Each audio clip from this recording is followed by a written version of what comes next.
साथियों, आने वाली 25 तारीख को हमारे हरियाणा में लोकसभा चुनाव के लिए वोट डाले जाएंगे। इस मौके पर मैं सीपीआईएम की तरफ से उसका जो चुनाव घोषणा पत्र है वो आपके सामने रखने को उपस्थित हूँ। एक बात मैं शुरू में कहना चाहती हूँ कि जब भी दूसरी सरकार के नीतियों के बारे में बातचीत की जाती है अपना घोषणा पत्र रखते हुए, तो आमतौर पर कई साथी जो है इस तरह की बात करते हैं कि दूसरों की आलोचना कर रहे हैं, अपना घोषणा पत्र नहीं रख रहे हैं। तो इस पर मैं ये बताना चाहती हूँ कि आप अपना घोषणा पत्र जब रखेंगे तो उसमें एक संदर्भ को बीच में लाना ही पड़ता है।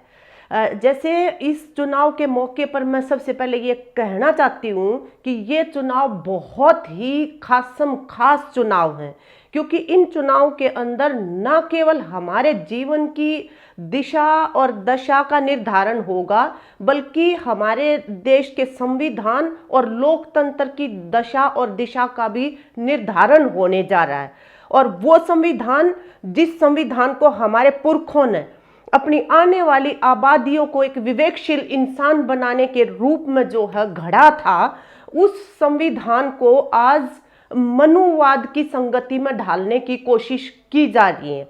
और मनुवाद क्या है? वो है शूद्र, ढोल, पशु और नारी ये सब ताड़न के अधिकारी।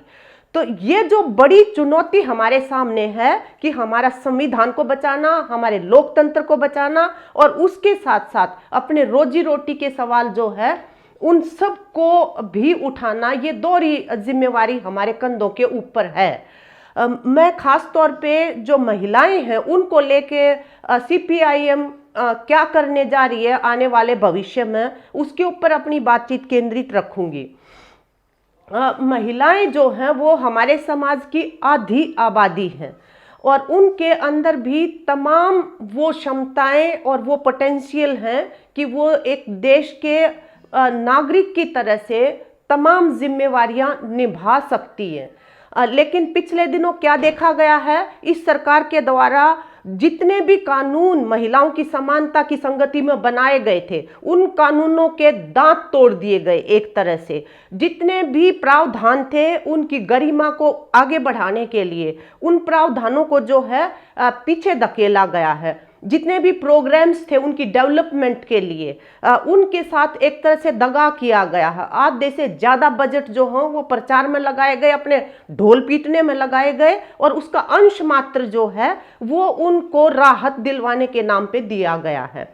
और इसी वजह से जो महिलाओं के प्रति हिंसा बढ़ी इस दौरान, और उस हिंसा के खिलाफ जब महिलाओं ने आवाज उठाने की कोशिश की तो वर्तमान सरकार ने जो न्याय के लिए आवाज उठाने वाले थे उनका मनोबल तोड़ा है, उनके परिवारों का मनोबल तोड़ा है, उनका साथ देने वालों का मनोबल तोड़ा है। और जो उनके ऊपर यौन हिंसा और ऐसे हमले करने वाले थे, चाहे उसमें हरियाणा के खेल मंत्री संदीप सिंह हो, चाहे उसमें बृजभूषण शरण सिंह हो जो रेसलिंग फेडरेशन ऑफ इंडिया के अध्यक्ष थे, या दूसरे तीसरे इनके अपने मंत्री, और अभी तो सामने आ रहे हैं और भी ज़्यादा कर्नाटका से जो मास रेप की जो घटनाएं सामने आ रही हैं।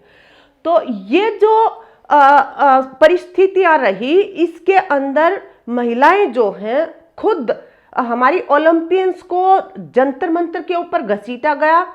हमारे जैसे लोग जो संदीप सिंह खेल मंत्री के खिलाफ यहाँ पे यौन हिंसा के खिलाफ आवाज उठा रहे थे, हमें एक हफ्ते के अंदर 4-4 थानों की हवा खिलाई गई महिलाओं को। और वो महिलाएं जो पिछले 30-35 साल से महिलाओं के सरोकारों के लिए काम करने वाली हैं, यहाँ पे यूनिवर्सिटी गेट्स के ऊपर घसीटा गया महिलाओं को जो है। तो इस प्रकार से ये जो वातावरण बनाया गया है महिलाओं को नीचे दबाने का, उनकी गरिमा को गिराने का, मार्क्सवादी कम्युनिस्ट पार्टी इस वातावरण को बदलने के लिए कृत संकल्प है। और इसको बदलने का जो मूल आधार बन सकता है वो बन सकता है कि वो आर्थिक और सामाजिक परिस्थितियां जिनकी वजह से महिलाएं जो हैं वो दोयम दर्जे की नागरिक हैं और किसी भी अरे गरे नत्थु खैरे को उनके ऊपर हिंसा करने का, उनके साथ भेदभाव करने का, उनको पीछे धकेलने का मौका मिल जाता है। उन तमाम परिस्थितियों को बदलने के लिए हमारे चुनाव घोषणा पत्र के अंदर बाकायदा एक एक कदम पे ये बताया गया है कि किस तरह से उनको एक समान इंसान का दर्जा दिया जाएगा। इसके साथ साथ इज्जत के नाम पर होने वाली हिंसा, बाबा साहब अंबेडकर ने क्या कहा था कि जातिवाद को तब तक खत्म नहीं किया जा सकता जब तक हम रोटी बेटी का संबंध नहीं बनाएंगे। आज भी हजारों हजार नौजवान लड़के लड़कियां जो अपनी पसंद से शादी करने का अधिकार का प्रयोग करते हैं, उनकी हत्याएं हो रही है। तो इज्जत के नाम पर जो हिंसा है उसके खिलाफ कानून बनाना।